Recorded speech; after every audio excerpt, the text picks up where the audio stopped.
Okay, everyone, welcome to This Week in WWE. We're going to run down all the news and events which took place in WWE this week. If you were looking for news and updates on what's going on in the world of professional wrestling from outside WWE, we've also got This Week in Wrestling, which takes a look at everything going on in professional wrestling, which takes place outside of Vince McMahon's jurisdiction. But before we get into everything that happened this week in WWE, I do want to remind everyone to please hit the subscribe button to make sure you're not missing out on any news or updates. And it also helps this channel grow and become seen by more people. So the number one story we are going to start with this week is Ronda Rousey not appearing on Monday Night Raw this week from Detroit. Now, a few weeks ago, and we had a story up on this on Tuesday, WWE was promoting that Ronda Rousey would appear on every episode of Monday Night Raw leading up till WrestleMania. That made the fans in Detroit go, hey, we were at a Raw leading up to WrestleMania and we didn't see Ronda Rousey. Well, It turns out that this was most likely a last minute scenario where Ronda Rousey, she would appear on Ellen on Tuesday morning. Ellen tapes very early in the morning in Los Angeles. So for Ronda Rousey to have done both Monday Night Raw in Detroit, she would have had to have finished up her Raw appearance in Detroit, then flown out to Los Angeles, gotten not enough beauty sleep, as far as I'm concerned anyway. Not enough beauty sleep, and then having to appear on Ellen. WWE officially claimed that she was training for her WrestleMania match at WrestleMania 34 as she teams with Kurt Angle to go up against Triple H and Stephanie McMahon. However, it's most likely WWE is just saying that because they can't say, oh, we decided to pull her from the show in Detroit so she could go do Ellen. That might make some fans, especially the ones in Detroit, go, hey, aren't we more important than Ellen? But Ellen DeGeneres, in case you weren't sure which Ellen I was referring to, Ronda Rousey has appeared on her show numerous times. The first interview Rousey gave after losing her UFC Women's Bantamweight Championship to Holly Holm was to Ellen DeGeneres. Obviously, Ellen has a huge reach, and a lot of her fans are also Ronda Rousey fans, but perhaps some of Ronda Rousey's fans haven't begun to follow her work in WWE. So from WWE's perspective, the Ellen DeGeneres show is mainstream media attention, especially for WrestleMania. It's mainstream media attention to let the general public know Ronda Rousey is a WWE superstar now. So from their perspective, it makes far more sense for Ronda Rousey to go on Ellen than it does to go on Raw. The point of bringing in Ronda Rousey is that she is a mainstream superstar, something the company doesn't really have much of right now. I mean, arguably John Cena is one, arguably Brock Lesnar is one, but Ronda Rousey is an international mainstream celebrity, and WWE is they're going to, I don't know what they're paying Ronda Rousey, but they're going to try and get their money's worth by milking all the mainstream publicity that they can, and so that's all that was about. Now, WWE didn't come out with a statement that Ronda Rousey wouldn't be in Detroit. So I think many fans, especially those that had read the article which appeared on WWE.com, that Rousey was going to be at all WrestleManias leading up to Raw. You could understand if you bought a ticket for the Raw in Detroit and you get there's no Brock Lesnar, and his no-showing is part of a storyline, but then no Ronda Rousey either. And as we had posted on Tuesday when we did a story on it, this fan tweeted out that they did hand out Snickers at the Raw. So, no Ronda Rousey, no Brock Lesnar, but Snickers. So there's that. So now WWE has announced that Ronda Rousey will be at all Raws leading up to WrestleMania again, but again they said that before, and she wasn't in Detroit. So we'll see. There's only what 3 Raws left now to WrestleMania. But we'll see. Arguably the most high-profile match on the WrestleMania card, of course, Ronda Rousey teaming with Kurt Angle to go up against Triple H and Stephanie McMahon. Don't know if it's going to close the show. It might. Still seems like they'll probably have Brock Lesnar and Roman Reigns close the show. Now, I mean, if Ronda Rousey's match is the last match to take place at WrestleMania, it would be the first time female performers are in the main event of WrestleMania, and they would be Ronda Rousey and Stephanie McMahon. There is going to be a women's match to main event WrestleMania with just women in it sometime within the next 3 years. If they can do it next year, they'll do it next year. That's just what they have to do to put women's wrestling on par with men's wrestling. And when their biggest mainstream star right now is Ronda Rousey, who's going to compete in the women's divisions, you want the women's divisions to be as big as possible. So I wouldn't be surprised if Ronda Rousey's match closes the show at WrestleMania. I still think it's more likely that is Brock Lesnar versus Roman Reigns. I would love it to be Shinsuke Nakamura versus AJ Styles, but that's not what's going to happen. If it's Roman Reigns' match, this will be the 4th year in a row that Roman Reigns has closed out WrestleMania. That might be a record. I don't know if Hogan ever did it 4 times in a row. 1, 2, and 3, but then he didn't in 4. He did in 5. He did in 6. He did in 7. And he did in 8. So it would tie Hogan for main eventing 4 years in a row. I don't think Austin did it. He did in 98, 99, 2000, but I don't think 2001. I don't know.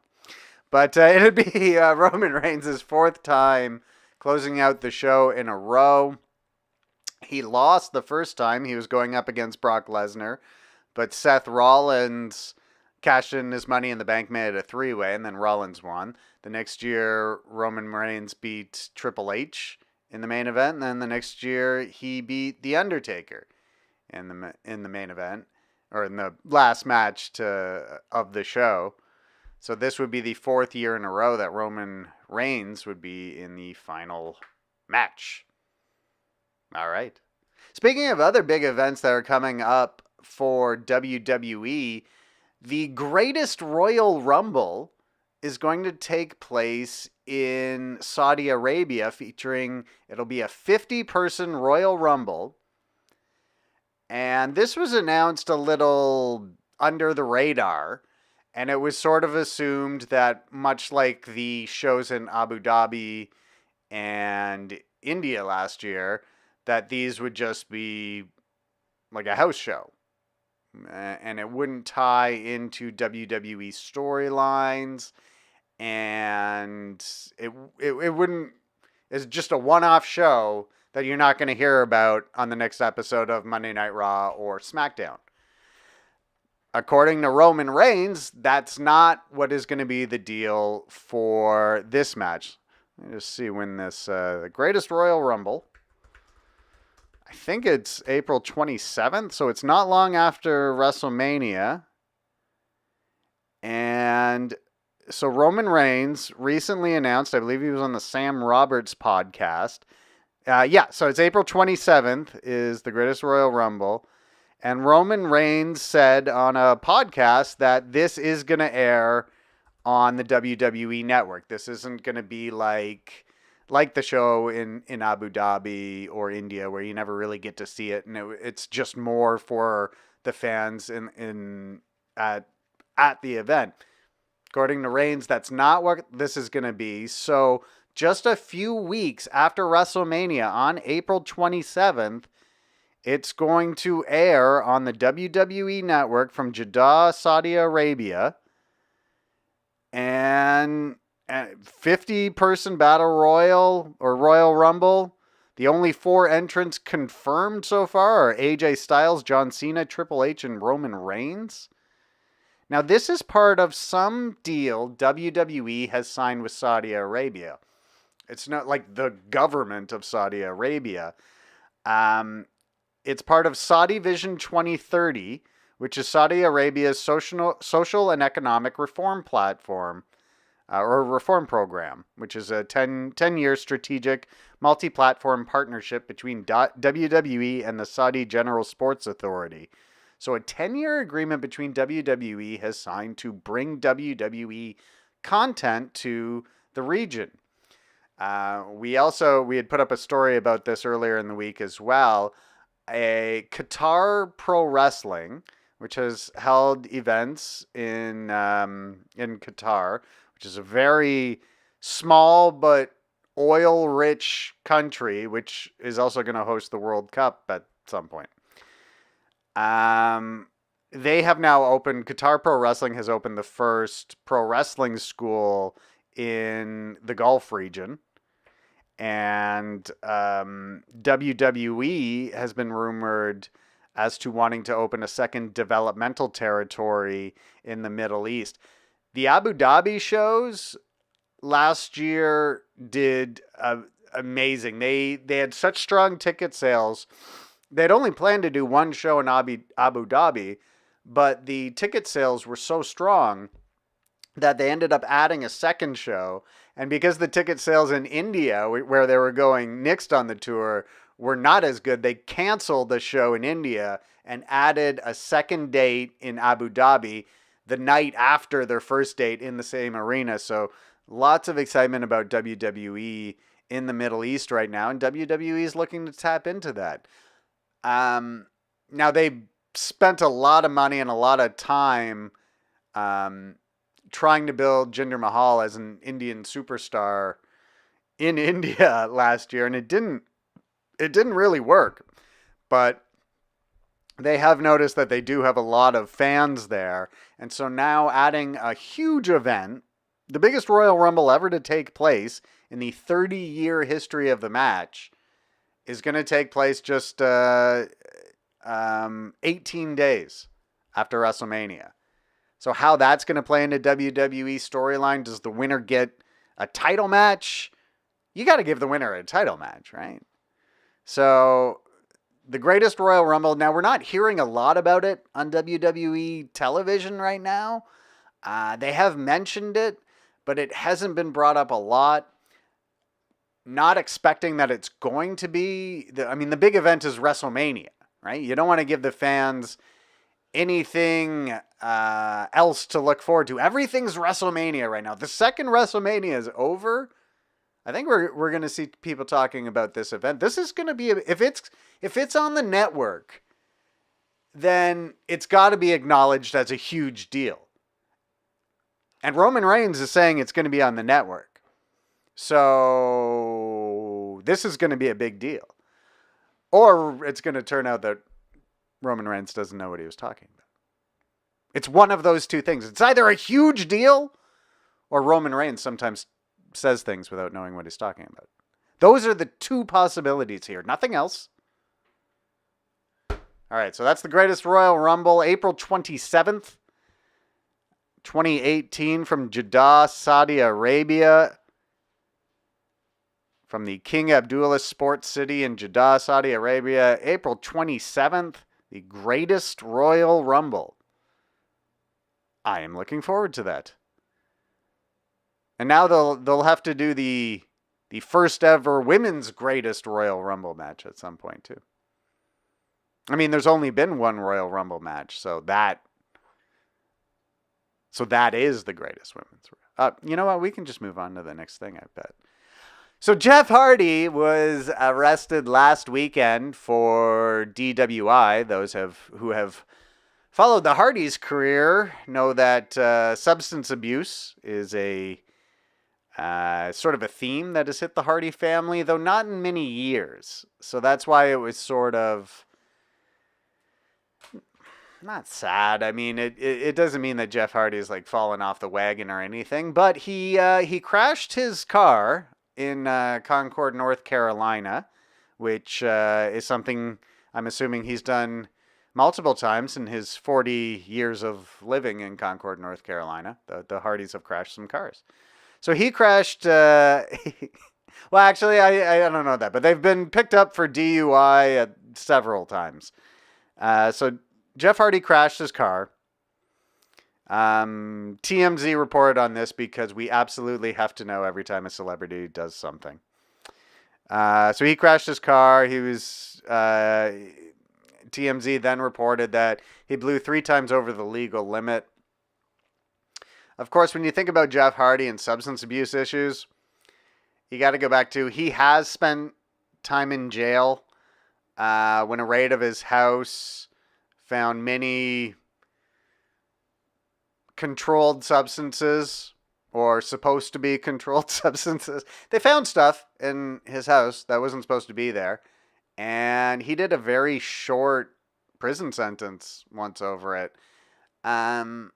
Possibly even a more famous incident than that, or infamous incident involving that, was Jeff Hardy once showed up to a TNA pay-per-view where he was supposed to main event against Sting, and he was in the no condition to perform category. TNA booked him in a short match, like a real short match, and had Sting go over. I don't know what happened to Jeff Hardy after that. I'm assuming he was fired, or, well, Jeff Hardy had to go away for a bit, obviously, and deal with some things. Now, in terms of how does Jeff Hardy getting picked up for DUI impact what's going on with Matt Hardy, the Ultimate Deletion, which is coming up on Monday, which should be interesting. So, WWE tweeted out this thing saying what member of the Hardy platoon, just these members of the Hardy platoon are going to be in the Ultimate Deletion. And Jeff wasn't listed, which is kind of leading some to believe that after he got picked up for DUI, they probably edited him out of the Ultimate Deletion, which was shot before he got picked up. We'll find out on Monday. In terms of how it's going to affect Jeff Hardy's career, it should be pointed out, I mean, WWE is quick to release people over criminal charges these days. However, Jey Uso got picked up for DUI in January, and WWE released the exact same statement about him that they released about Jeff Hardy recently when he got picked up for DUI, and nothing happened to Jey Uso. So there's a chance that just nothing happens to Jeff Hardy as part of this, and he'll either be in the Ultimate Deletion on Monday, and WWE just wanted to keep it secret because he'd been away, or you know, so possibly nothing could happen to him. But WWE might also decide that since he's had a history of substance abuse problems, that maybe he needs to go to rehab or anything, or something. Since it happened, the only thing that Jeff Hardy has tweeted out is this photo thanking the physio rehab place for helping his shoulder injury and his shoulder not become obsolete. Matt Hardy has, he tweeted out a mention that since he had his own problems, which was back in 2011, he got fired from TNA for after he got charged with DUI. He's also had his own substance abuse issues. He mentioned he's been clean for a long time now. He did go to rehab at one point, which was paid for by WWE as part of their wellness program, but he hasn't seemed to have any problems lately, though neither did Jeff. But Jeff Hardy, DUI, 3 times the legal limit. We'll see if WWE does anything to handle it. Traditionally speaking, they generally don't do anything with DUIs, but it might be different with Jeff because of his history. We'll just have to see. We should know more on that once the Ultimate Deletion airs and we know if Jeff's in it or not. So that's what we got, and the ultimate, the ultimate deletion is going to be a very important part of Matt Hardy's next few years. A lot of fans who are big fans of the broken Matt Hardy gimmick in TNA have sort of voiced some disapproval over how slow the story has been building in WWE, but really, it all comes down to this. The four of these type matches that Matt Hardy and the Hardy Clan and Decay and everybody else who was in them, it was these matches that kind of defined the character and the gimmick, and it was what really got fans exciting. So nothing that Matt Hardy has done in WWE up until now matters. This is what matters. If this is good and people like it, then the storyline's going well. If it's not, then the complete opposite is true. But it's a very big episode of Monday Night Raw for Matt Hardy coming up, and it could also determine, do Matt and Bray Hardy do anything at WrestleMania? Is this the blow off to their feud, or is there something more to come, which might become an angle in the Andre the Giant Memorial Battle Royal, or do they get a match on the card? So a lot of unanswered questions going into the Ultimate Deletion, but we should get some fairly bizarre and ridiculous answers once the Ultimate Deletion airs. And in terms of headlines going around, there are a couple other. WWE also announced this week that WrestleMania 35 will be held in MetLife Stadium, which was also the host of WrestleMania 29 featuring The Rock and John Cena's rematch. That one was won by John Cena. Now, the WrestleMania week events, the Raw, SmackDown, NXT, it's expected that most of those will be at the Barclays Center. Okay, let's do this. The WrestleMania 34 card. We have 10 confirmed matches so far.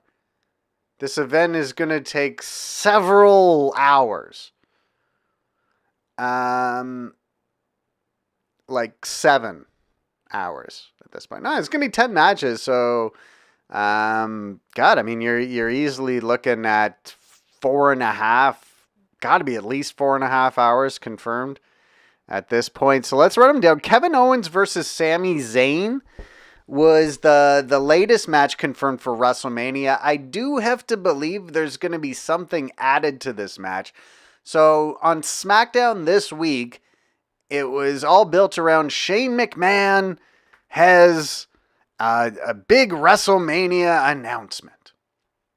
And so part of his announcement was that he's taking some time away. He's stepping down as SmackDown general manager, which I think is great because SmackDown seems to be entirely about Daniel Bryan and Shane McMahon, which is ironic because when they first did the brand split and they had the first show, the very first thing you saw was Daniel Bryan and Shane McMahon saying, "This show isn't about us."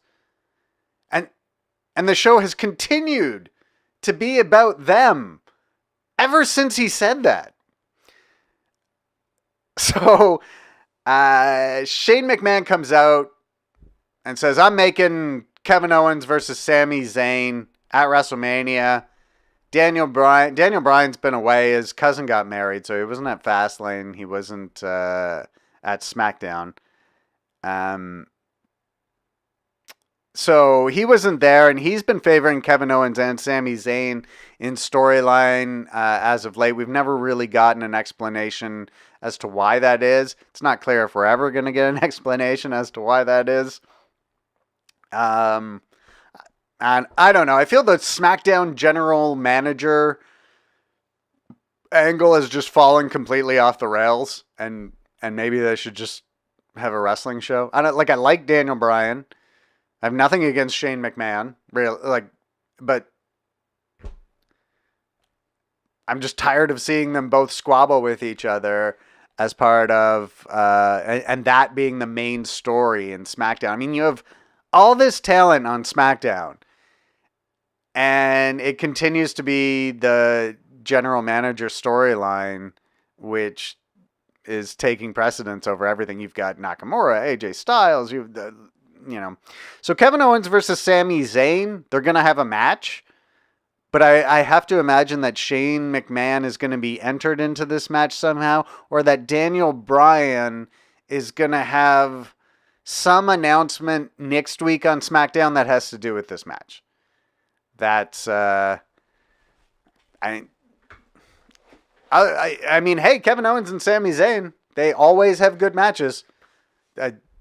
Them doing it at WrestleMania sounds great, but it seems like they haven't booked this match fully yet. So Kevin Owens versus Sami Zayn. Match number 9, we have the Women's Battle Royal, which had an interesting week. So it was initially announced as the Fabulous Moolah Memorial Battle Royal.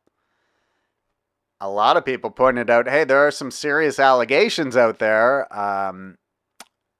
against the Fabulous Moolah and how she treated students in the past. A lot of people, raised an issue with Fabulous Moolah being the person this battle royal honors when there are some strong allegations out there against her. So WWE released a statement later in the week saying, after careful review, it's just now the Women's Battle Royal.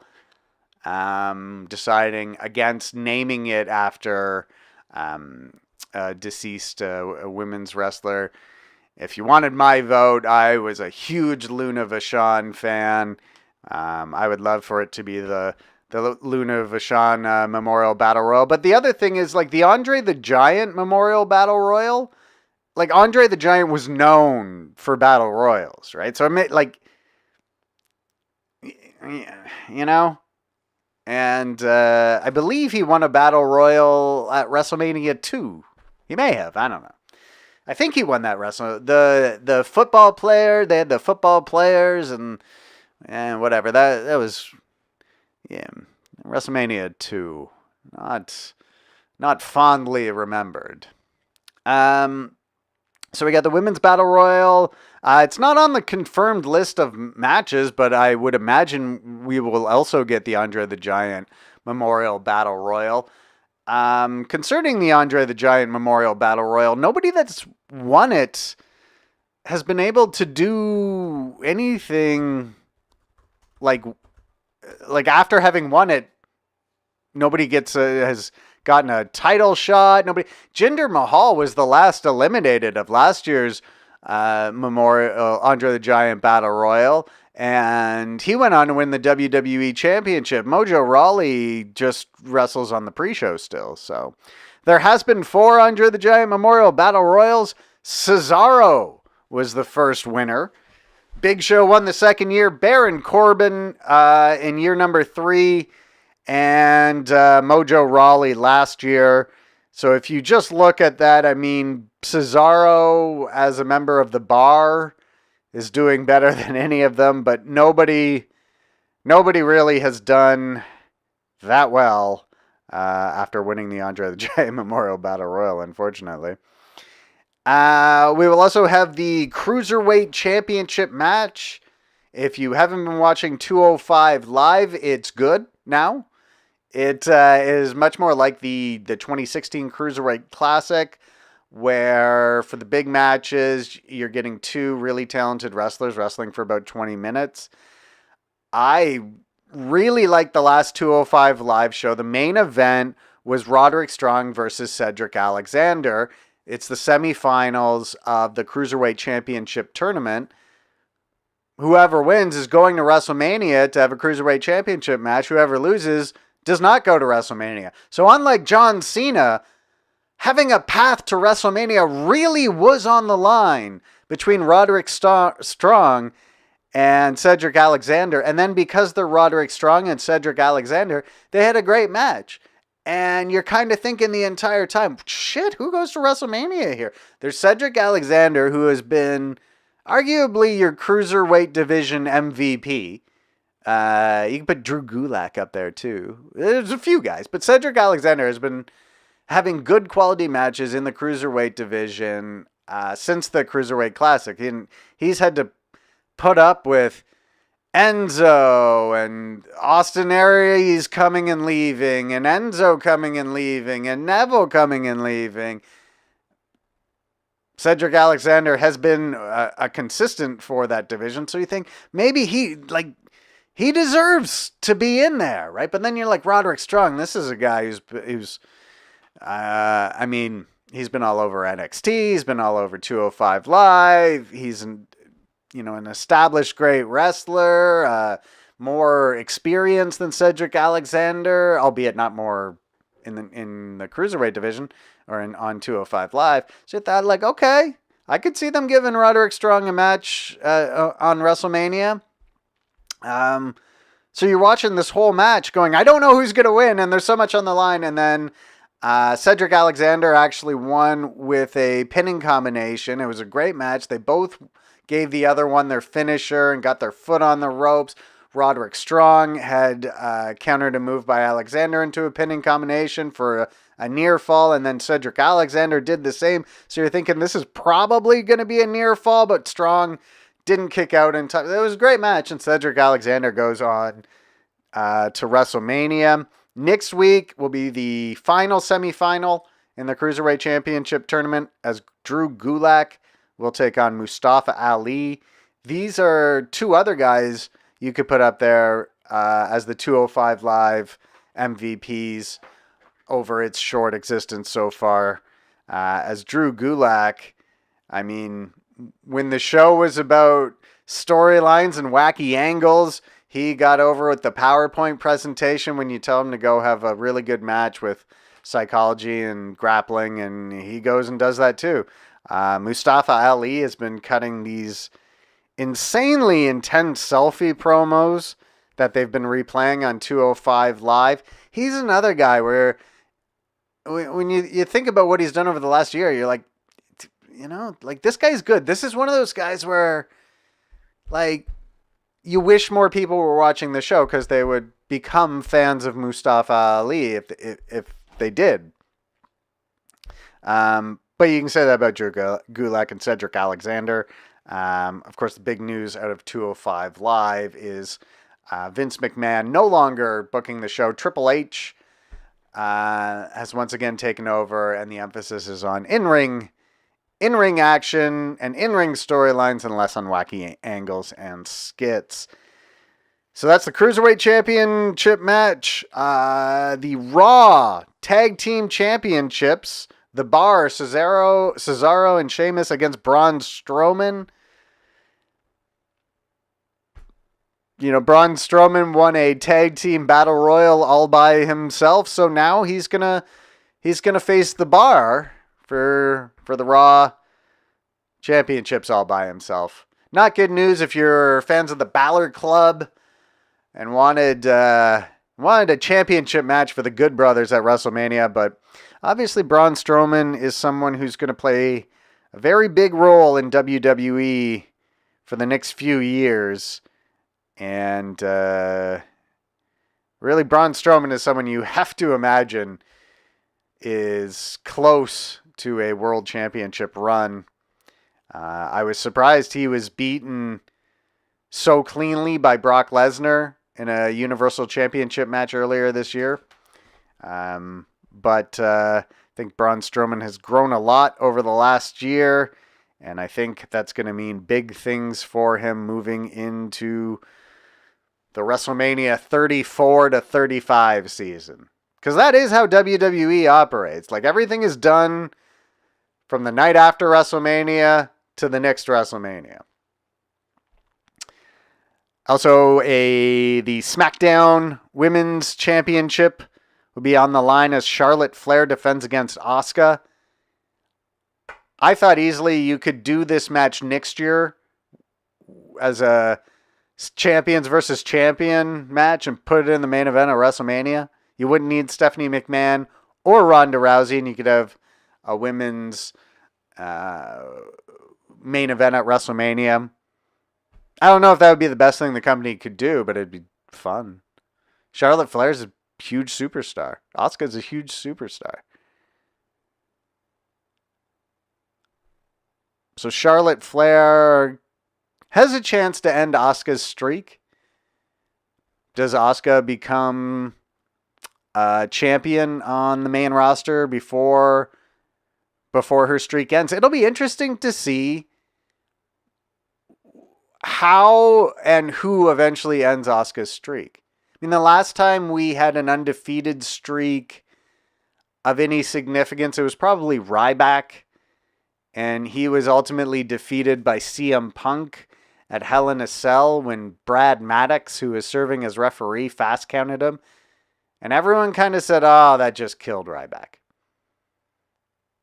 As we've learned more about Ryback as of late, now we're not so sure that was a bad thing. Ryback interrupted Rusev's live Instagram story recently.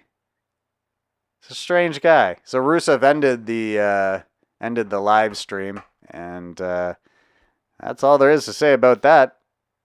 Randy Orton is the new United States champion, and he'll defend that title against Bobby Roode. Gotta imagine Jinder Mahal is going to be added to this match at some point.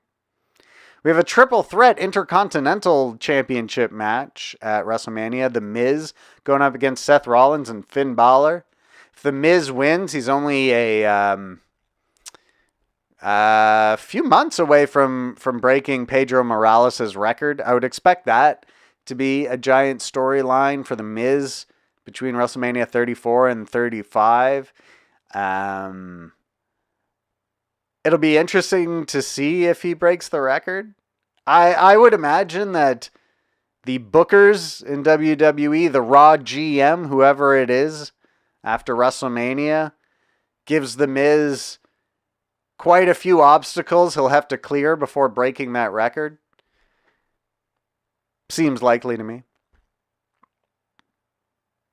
Moving into the big matches for WrestleMania. Well, there's a few that aren't confirmed that we can talk about. Sasha Banks versus Bayley could be something we see.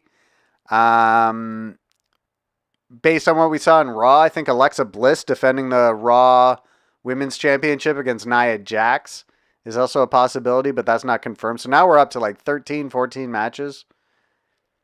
I'm feeling like Sasha Banks versus Bayley isn't going to happen at WrestleMania. I feel like that will probably take place in the Battle Royal. They'll have some angle for that. And it's possible Alexa Bliss. No, I think you have to have Alexa Bliss versus... You can't have one of the women's championships not defended at WrestleMania if you're going to then try and make the women's divisions on par with the men. So I would expect that you see Alexa Bliss versus Nia Jax at WrestleMania. That hasn't been confirmed. But then we've got basically John Cena versus The Undertaker. That hasn't been confirmed. So now we're up like around 14 matches, even if you don't have Sasha Banks versus Bayley. You could really do WrestleMania over 2 days at this point, but they've got so many other events. So the championship matches, you've got AJ Styles going up against Shinsuke Nakamura, a rematch from when they wrestled in the Tokyo Dome, and Shinsuke Nakamura defended his IWGP Intercontinental Championship against AJ Styles. Brock Lesnar defending his Universal Championship against Roman Reigns. It's the match they've been trying to have for 4 years. It was booked as the WrestleMania 31 main event. Reigns wasn't over, so Rollins cashed in his Money in the Bank briefcase. Has anything changed between WrestleMania 34 and WrestleMania 31? Well, nobody has a Money in the Bank briefcase, so there's that. And that is your WrestleMania card so far as we build to WrestleMania 34. Thank you so much, guys, for supporting this show. This is the type of show that I've wanted to do for a while. So please hit the subscribe button. Not only does that mean you'll find out about the videos that we put out, but it means more people will see our channel, find our channel. If you're on Facebook message board, or I don't know, does Facebook have message groups? Share it and groups. I don't know. If there's a way that you can help this channel grow, please feel free to hit the share button. Yeah, and feedback is appreciated. There's a contact form on our website, I think. But thanks so much for continuing to support these videos. I'm the Guy from Spoiler Free Wrestling.